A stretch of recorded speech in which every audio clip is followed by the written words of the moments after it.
Oke, teman-teman, sebagai bagian yang terakhir pada video kali ini, saya Mas Radin ingin memberi as reminder ya sebagai peringatan bahwa ya di sini dikatakan bahwa the noun or pronoun following the preposition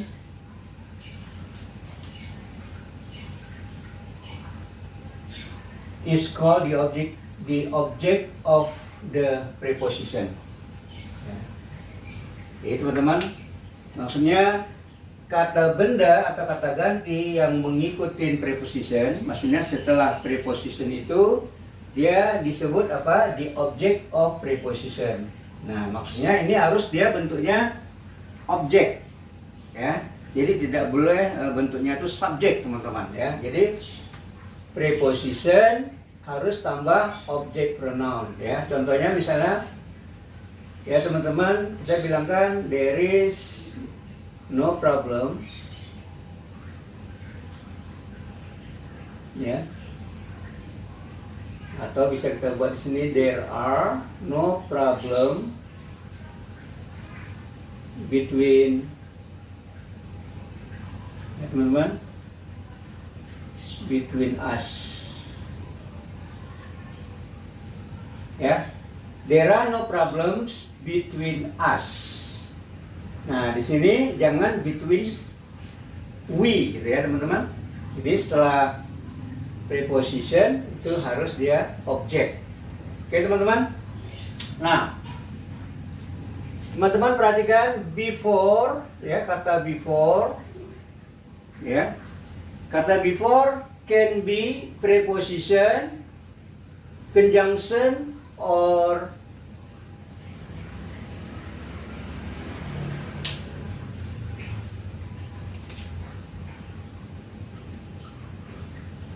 adverb. Jadi kata before teman-teman dia bisa sebagai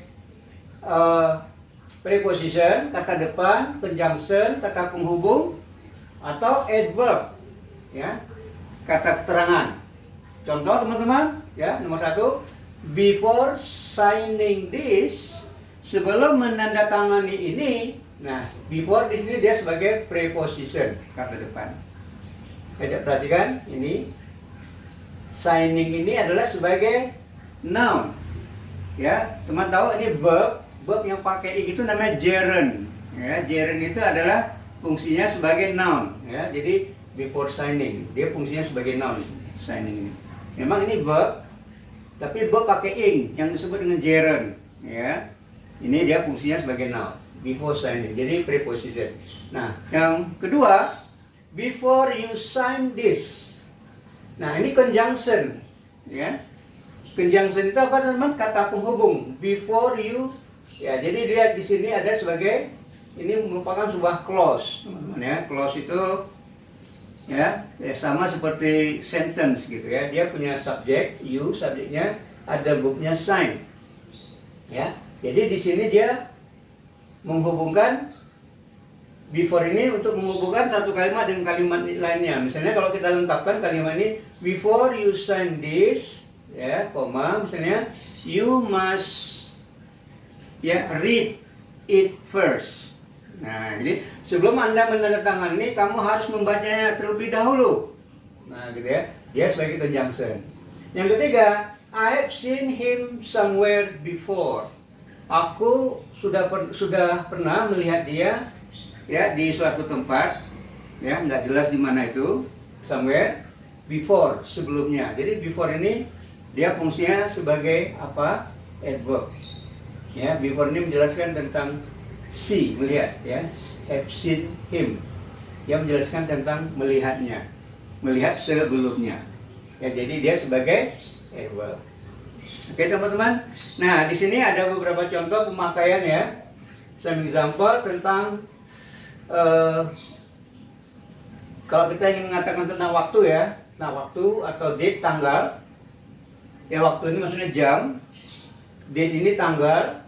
Ya, kita bisa menggunakan ada kata at, on, by, before, ya, atau in, ya teman-teman.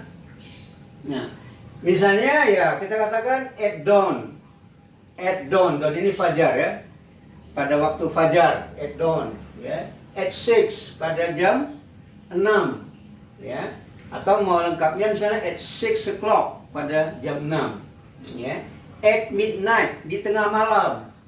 At 4:30 pada jam 4:30. Ini mengatakan jam, ya teman-teman. Nah, at 16, ya, atau at the age of 16. Nah, kalau di sini ini mengatakan tentang usia, ya.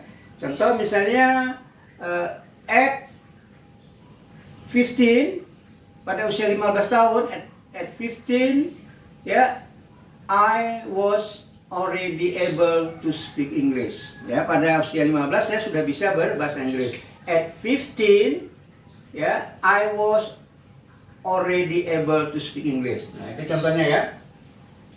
Ya. Ini usia. Nah, on Monday atau on 6 February atau on Christmas Day. Nah, ini untuk mengatakan apa, teman-teman? Hari ya. Ini hari. On Monday pada hari Senin. On Sunday pada hari Minggu, ya. Nah, untuk mengatakan tanggal, misalnya on 6 February. Jadi mengatakan tanggal itu on ya. On 6 February. On 10 February misalnya. On Christmas Day. Ini pada hari Natalan ya. On Christmas Day. Nah, exception, ada kekecualian teman-teman. At night. Nah, jadi ini bukan on night ya. At night di malam hari ya. At Christmas, ya. Kalau kita bilang at Christmas, ini periodenya, the period, not the day only. Jadi bukan hanya kita sebutkan harinya aja, ya, hari Natalan ini on the Christmas day itu harinya, ya. Tapi kalau at Christmas itu seluruhnya termasuk malamnya gitu ya, teman-teman. By, okay, by itu at that time, pada waktu itu, pada waktu yang disebutkan, ya, atau before, atau sebelum waktu yang ditentukan, not later than, tidak boleh terlambat. Ya, jadi pada waktu yang sudah disebutkan atau sebelumnya itu disebutkan dengan by. Misalnya gini, the train starts at 6:10.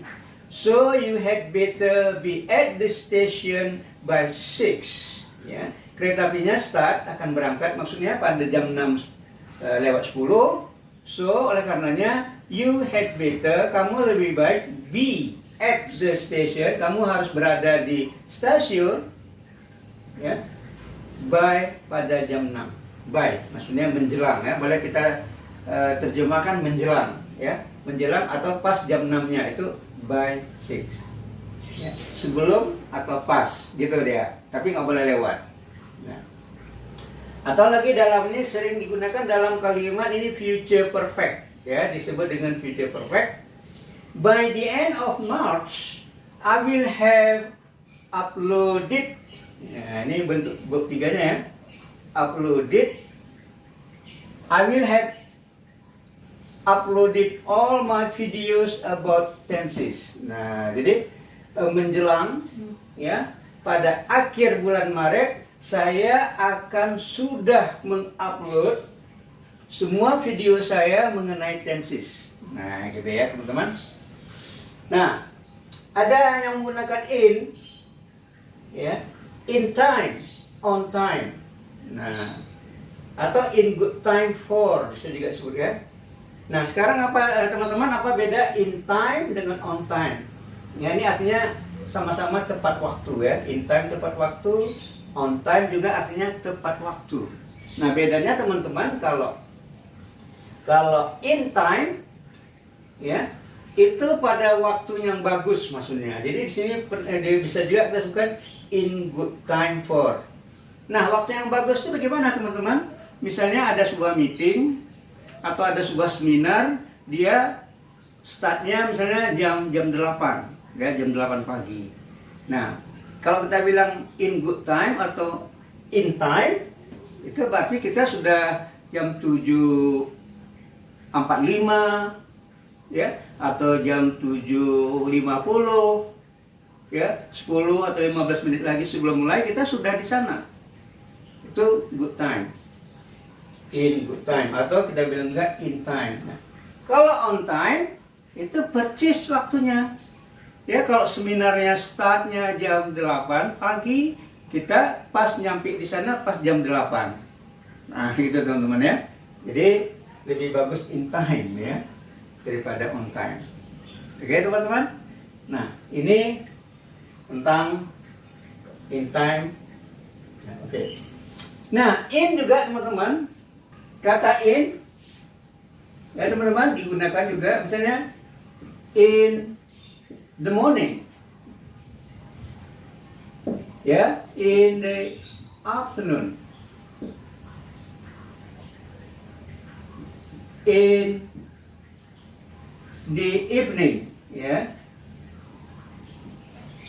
Nah, jadi untuk mengatakan di pagi hari in the morning, bukan on the morning, bukan at the morning, tapi in the morning, siang hari in the afternoon, malam hari ya in the evening, ya, in the evening itu malam hari ya teman-teman, in the evening. Nah, yang bedanya tadi kalau at night, nah itu bukan in night, ya, di tengah malam, in the middle, in the middle of night.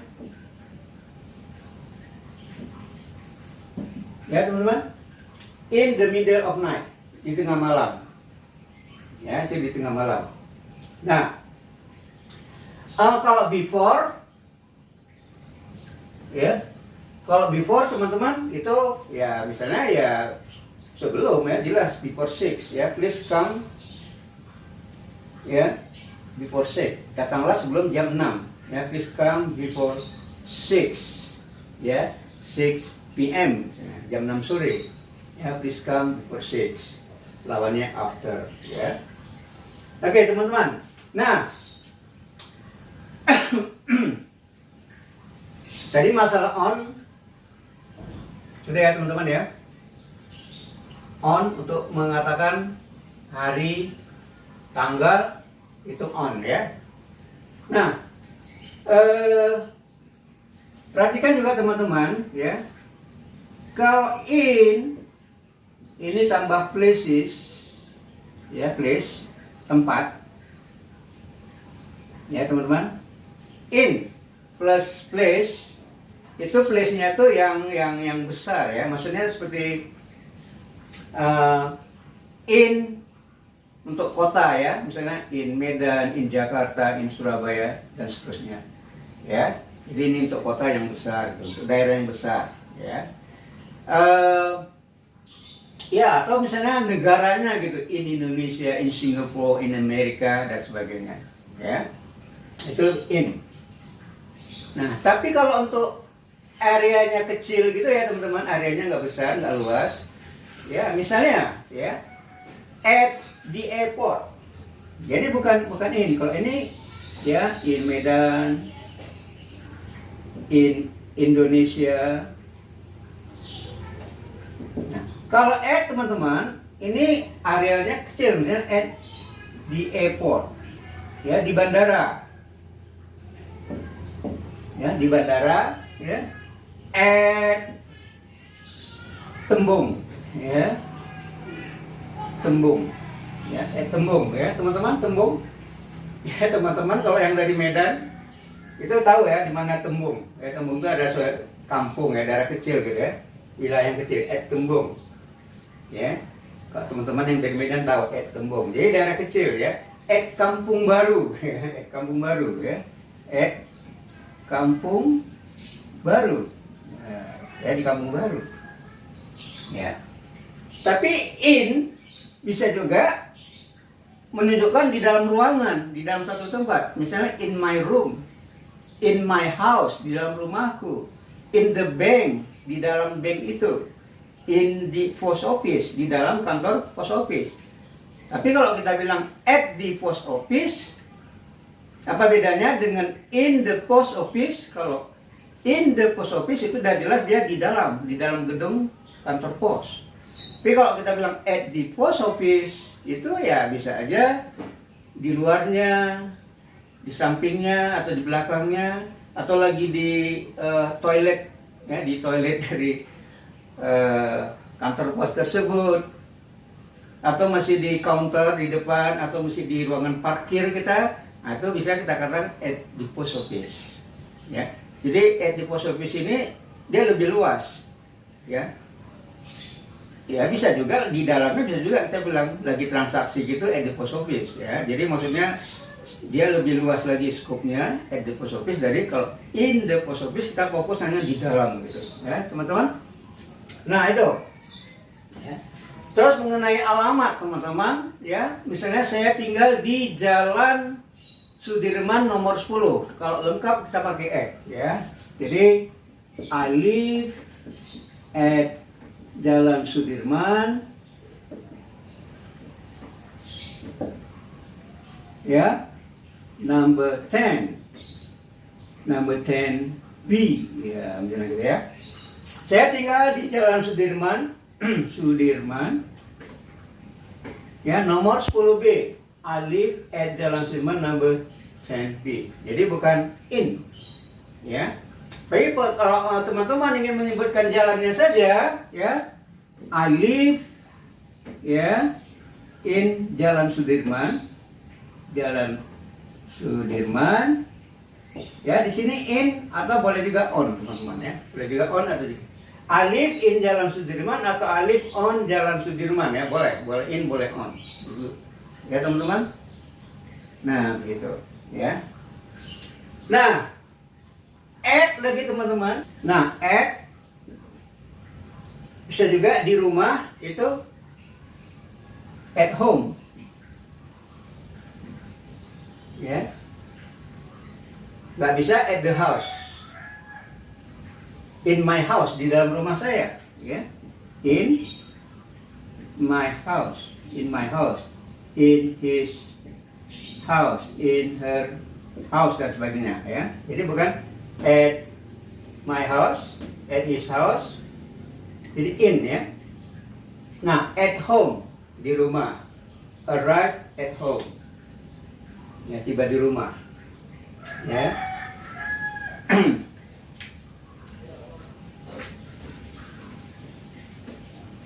Oke teman-teman, ini sebagai beberapa contoh saja ya teman-teman. Sebenarnya masih banyak lagi ya contoh-contohnya. Terus ada dua masalah sebenarnya yang dihadapin oleh teman-teman, terutama sekali yang baru belajar bahasa Inggris, tentang preposition. Ini sangat memang rumit ya, sangat ada dua masalah. Masalah yang pertama adalah dalam suatu kalimat itu, dalam satu konstruksi, ya, di situ para siswa dia akan bingung apakah di dalam situ perlu menggunakan preposition. Apakah dalam kalimat tersebut perlu menggunakan preposition? Ya, itu pertanyaan yang pertama yang sulit, ya, diketahui gitu oleh para beginners yang baru belajar bahasa Inggris. Yang kedua masalahnya adalah kalau seandainya dalam kalimat itu perlu preposition, ya teman-teman.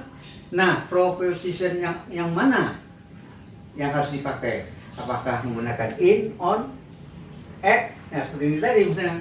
Oh, saya tinggal di Jalan Sudirman. Nah, situ apa pakai on, in, at? Atau mau lengkapnya tadi seperti tadi, I live, ya, titik-titik, ya, Jalan Sudirman number 10 B misalnya gitu. Nah, ini seperti tadi dijelaskan harus pakai at, ya. Nah, di sini yang membingungkan. Ya, kalau dia harus pakai preposition apa yang harus dipakai, teman-teman, ya. Nah, setelah itu teman-teman harus diingat bahwa setiap kata itu dia membutuhkan preposition, ya, sesuai yang sudah fix, yang waktunya, maksudnya penggunaannya udah fix ya, teman-teman. Itu maksudnya tidak boleh diganti yang lain. Nah, ini harus dihafal, teman, harus diingat ya. Misalnya kata afraid, ya, teman-teman ya, afraid, kata takut, ya. Ini dia harus diikutin prepositionnya. Saya takut pada anjing itu, ya. I am afraid of the dog, ya. I am afraid of the dog. Saya takut pada anjing itu. Jadi nggak boleh I'm afraid with the dog, I'm afraid at the dog. Nggak boleh, teman-teman. Nah, terus bagaimana nih untuk mengetahuinya? Ini harus dihafal, teman-teman ya. Jadi ada kata-kata sifat yang harus diikutin dengan preposition tertentu. Ya, misalnya afraid of, kalau interested, tertarik dengan interested in, gitu ya, teman-teman. Misalnya clever, pintar, dia pintar di bidang matematika, misalnya he is clever at, ya, clever at, bukan at, ya, gitu teman-teman. Demikian juga apa teman-teman, verb, ya, khususnya verb intransitif, ya, verb intransitif yang tidak bisa memiliki objek langsung, gitu ya. Jadi dia objek yang tidak langsung, ya. Jadi misalnya speak, nah speak to, boleh juga speak with. I want to speak to you, I want to speak with you, misalnya. Nggak boleh speak of you, ya. Nanti bukan nggak boleh, boleh, tapi artinya udah beda ya. Speak of you, berbicara tentang kamu, ya. Oke, teman-teman, jadi preposition itu, teman-teman, ya harus dihafal, harus diingat. Ya, kapan harus menggunakan preposition, kapan tidak. Dan kalau harus menggunakan preposition apa yang harus kita gunakan, itu harus dihafal, teman-teman ya. Oke, mungkin demikian aja, teman-teman. Semoga bermanfaat. Teman-teman yang belum subscribe, ya silakan klik subscribe, ya. Kalau teman-teman suka dengan video ini, silakan share ya kepada relasinya, teman-temannya dan sebagainya. Oke, teman-teman, and don't forget to give your comment. Ya, I think that's all. Itu semua, teman-teman. See you in the next video. Bye bye.